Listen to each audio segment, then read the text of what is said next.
before sunrise, I'm on the road. Canyonlands wasn't part of the original plan. It became something I kept circling back to as the trip stretched longer and the route kept expanding. When I left Moab in 2016, I didn't know if I'd ever return. Canyonlands felt out of reach then. Too big, too remote. Something you needed more time for than I had. That unfinished feeling stayed with me. Not urgent, not something I chased, just there.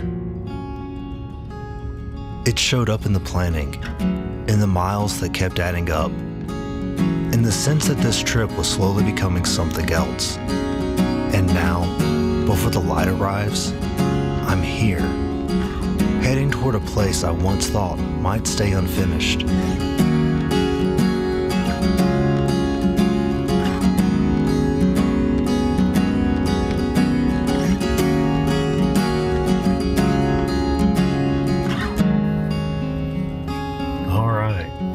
Another early morning for sunrise.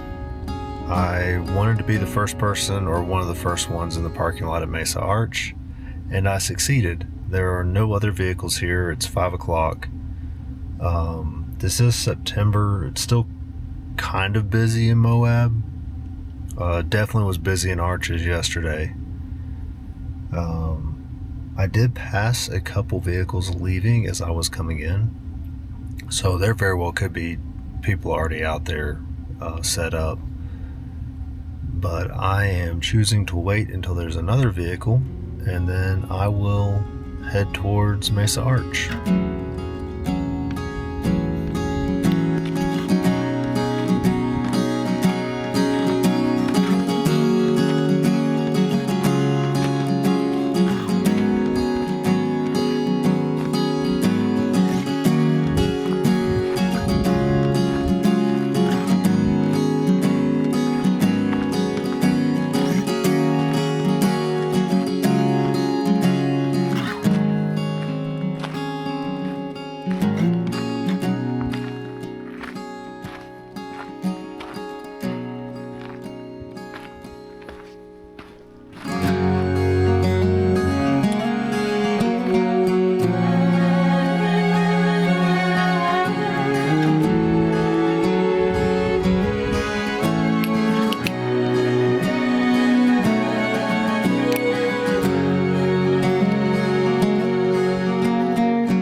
The hike out was quiet and disorienting in the dark.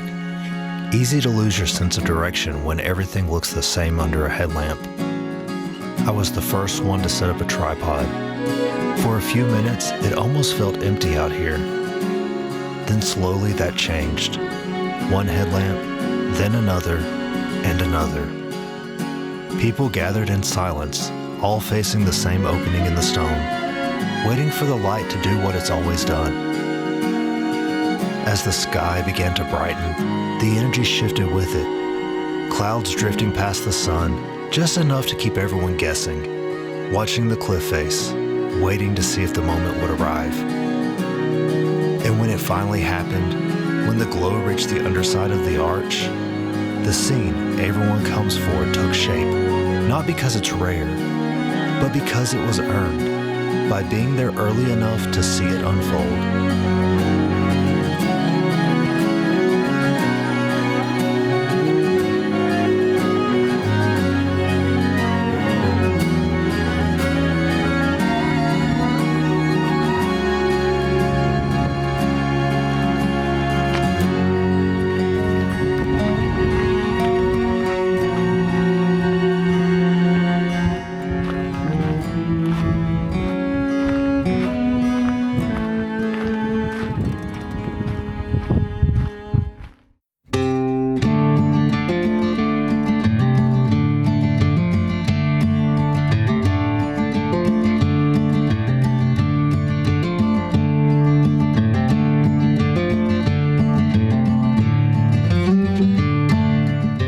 Mesa Arch, I turned toward Green River Overlook.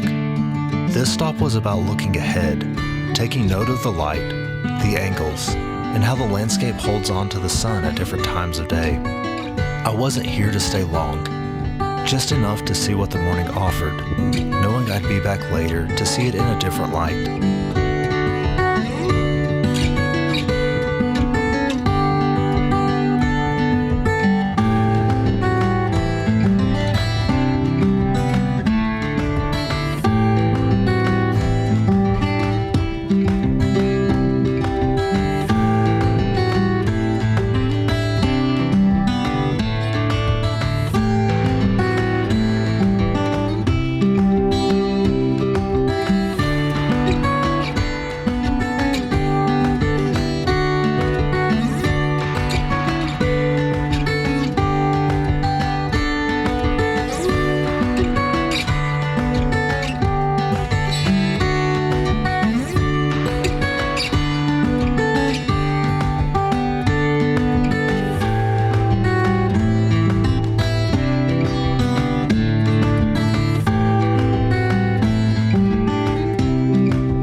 Next was Upheaval Dome, a short hike to both overlooks, just under 2 miles round trip.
This is Orange Cliffs Overlook. It's the current end of the road while they're doing some improvements at the parking area for Grand View. So, can't continue on the road anymore, so now I'll turn around and I think I'm headed back to Moab.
Currently headed back toward Island in the Sky for sunset. Not too many clouds, so it'll be interesting to see how this pans out.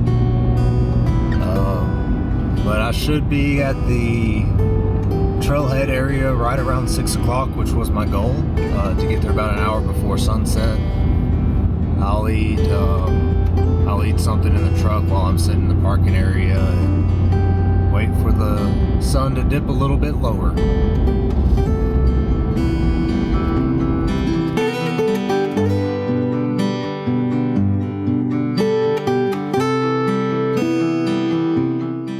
On the way back in for sunset, I decided to stop at the Chesler Canyon Overlook for dinner.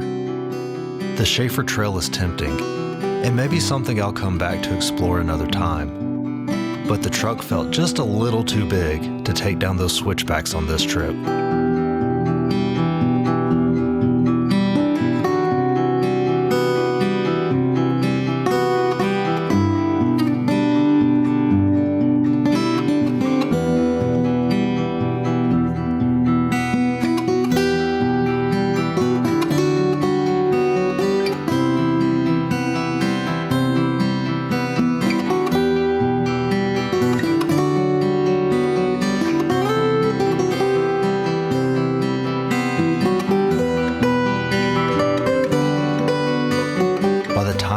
Back to Green River Overlook.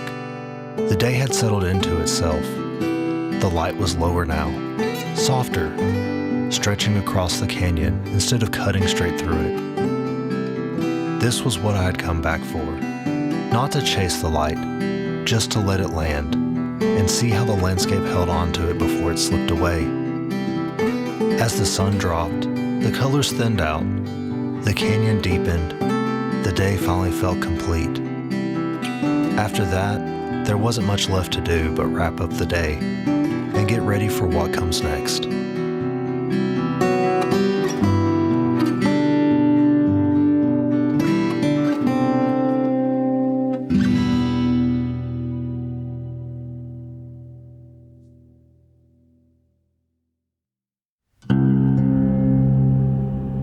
Yesterday ended quietly, light fading, the canyon settling back into shadow. This morning starts out in a similar way, quiet. It's early and still. The road out seems familiar. Long stretches of pavement, time to wake up, time to think without needing to finish a thought. There's nothing complicated about this drive. No decisions to make yet, just miles. In the sense that today isn't about seeing everything. It's about going farther.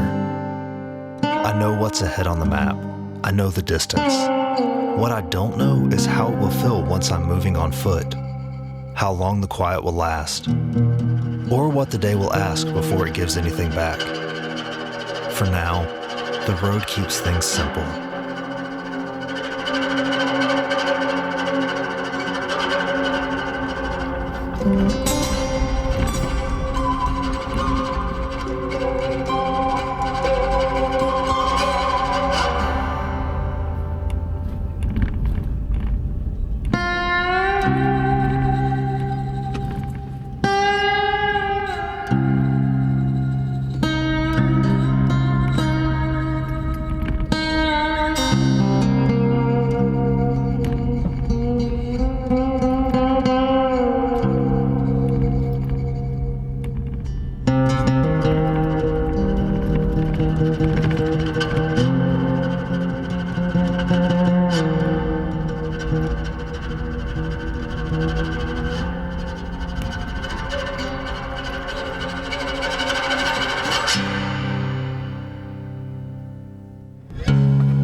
Following this trail has been difficult at times.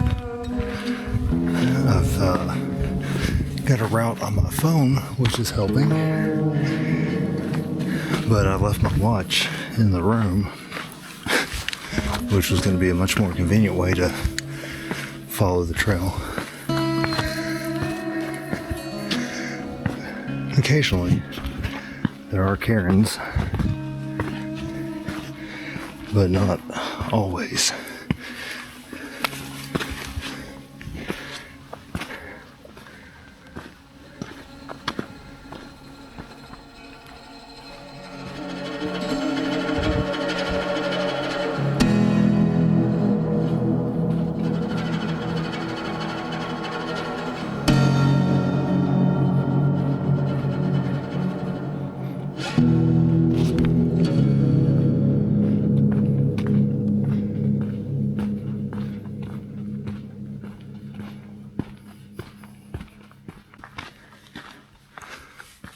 Well, I'm about a mile in. I've seen one other person. He was headed back towards the parking area pretty early in the trail. Probably less than a tenth of a mile in at that point. But this is kind of neat. I guess those are some of the needles.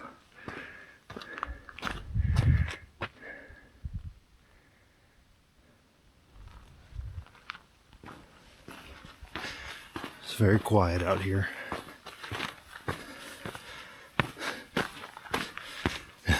Well, besides my heavy breathing.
The way back feels longer, not because of the distance, just the effort catching up all at once.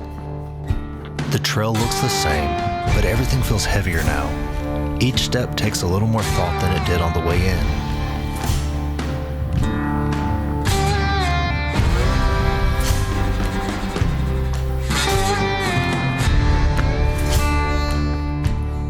There isn't much to think about on the way back. Knees, balance, watching where I put my feet, and keeping a steady pace knowing I still have a few miles to go.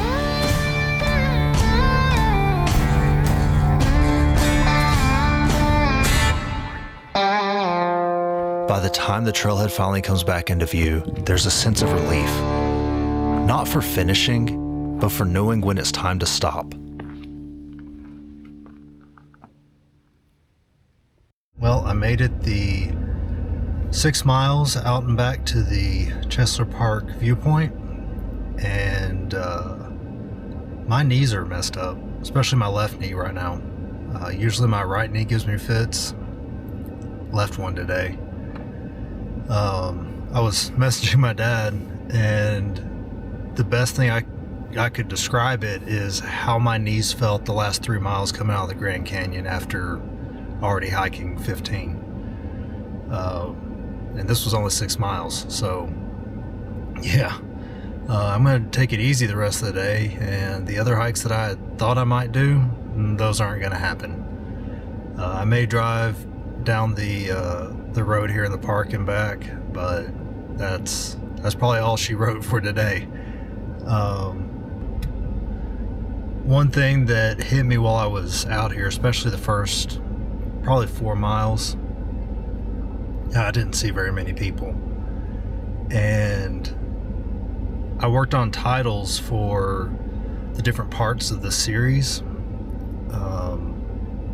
probably 2 months ago, and the one for Canyonlands was Miles of Stone and Silence, and that was more fitting than I realized, because for a lot of the trail it was just my footsteps and, well, heavy breathing that I heard, and the rock goes on for miles and miles, and yeah, it was a nice, refreshing experience. It was a good hike. Other than my knees, I'm glad I did it. I wish I could have gone further into Chesler Park, but I knew that at that point I was going to have a hard time getting back, and sure enough I did. So, but made it back. I'll get it back on the road and see where the day takes me.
By the end of the day, the energy's gone.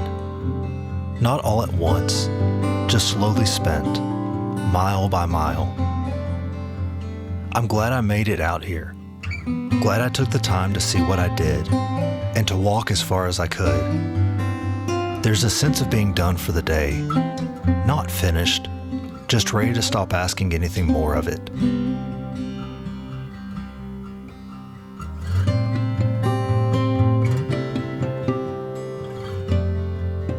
Canyonlands doesn't feel completed. It feels finally met. There's relief in that. And a little quiet satisfaction too.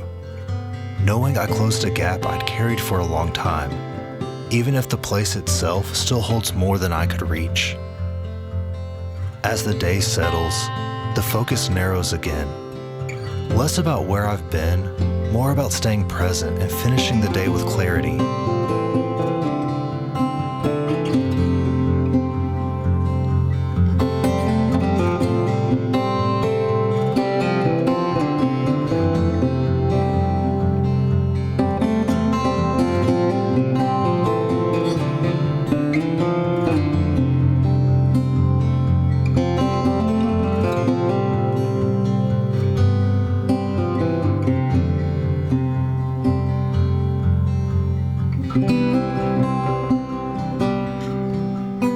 Back in the room, the routine takes over. Offloading cards, charging batteries, double-checking what matters, and making sure nothing slipped through the cracks. It's methodical, familiar, a way of bringing some order back after days that asked a lot.